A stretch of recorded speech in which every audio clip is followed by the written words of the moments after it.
நேயர்களுக்கு வணக்கம். நம்ம மல்லி சீரியல்ல இன்னைக்கு என்ன சுவாரஸ்யமா பார்க்க போறோம்னா, இந்த ராஜேஸ்வரியோட லீலைகளுக்கு ஒரு முடிவு தெரியணும்னு எதிர்பார்க்குறவங்க மறக்காம இந்த வீடியோக்கு லைக் பண்ணுங்க.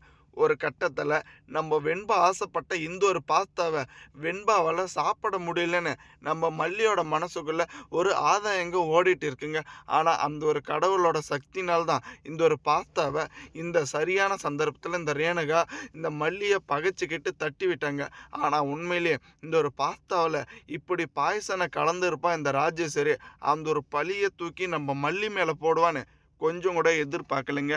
இந்த கட்டத்தில் எப்படியாச்சும் நம்ம விஜய் கிட்ட வந்துட்டு இந்த மல்லியை திரும்ப குற்றவாளியாக காமிச்சிட்டு இந்த ரேணுகான்ற பேரில் இருக்காலே சுடர், அவளை இந்த ஒரு வீட்டுக்குள்ளே கூப்பிட்டுட்டு வர்றதுக்காக இந்த ராஜேஸ்வரி பல திட்டங்களை வந்துட்டு செயல்பட்டுட்டு இருக்கா.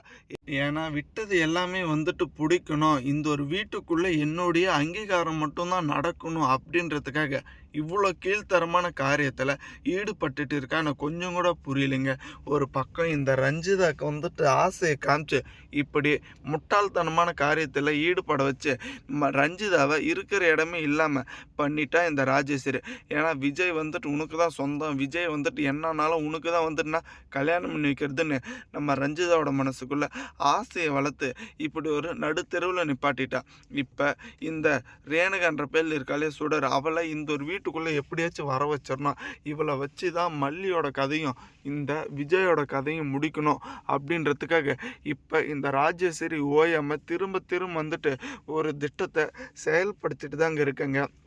ஆனால் இப்போ இந்த ராஜேஸ்வரி பண்ணிக்கிற கேவலமான விஷயம் எதுனாவா, நம்ம விஜய்க்கு லோன் கொடுக்க வேண்டிய அந்த ஒரு ஆஃபீஸர்கிட்டே விஜய்க்கு நீ லோன் கொடுத்தீங்களான்னா கண்டிப்பாக நீங்கள் இறந்து போயிடுவீங்க.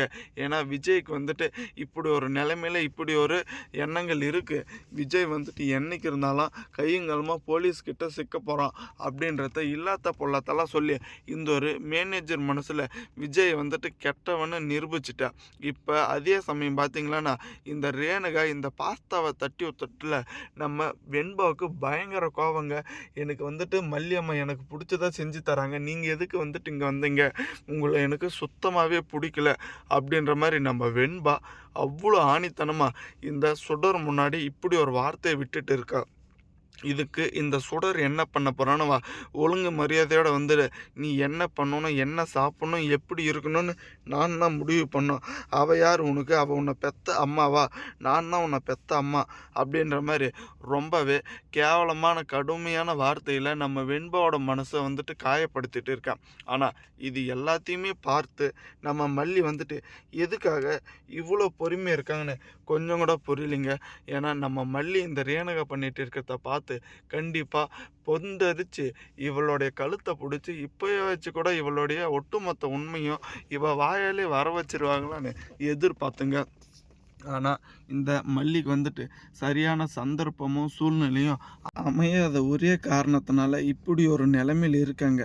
கண்டிப்பாக இதுக்கு மேலேயும் இந்த வெண்பா இருந்துக்கிட்டு இந்த சுடர் பண்ணிட்டு இருக்கிற சூழ்ச்சியை கண்டுபிடிச்சி நம்ம மல்லிக்கு சொல்லணும்னா கண்டிப்பாக நிரந்தரமாக வந்துட்டு நம்ம வெண்பா இந்த ரேணுகா கூட இருக்கிற மாதிரி தாங்க ஆகிடுங்க. தேங்க்ஸ் ஃபார் வாட்சிங் மல்லி நேயர்களுக்கு. நம்ம சேனலுக்கு புதுசு வந்திருந்தால் மறக்காமல் சப்ஸ்கிரைப் பண்ணிட்டு பெல் ஐக்கானில் தட்டு போங்க. அப்போ தாங்க நம்ம போடுற வீடியோ உங்களுக்கு உடனுக்குடனே நோட்டிஃபிகேஷன் வரும். கண்டிப்பாக என்ன இருந்தாலும் நம்ம விஜய் கிட்ட இந்த ரேணுகான்ற பேரில் இருக்காலே சுடர் கையங்காலமாக சிக்கிறது மட்டும் இல்லாமல் இவளுடைய ஒட்டுமொத்த அங்கீகாரத்தையும் அதிகாரத்தையும் நம்ம மல்லி எடுத்துக்க போகிறாங்க. தேங்க்ஸ் ஃபார் வாட்சிங்.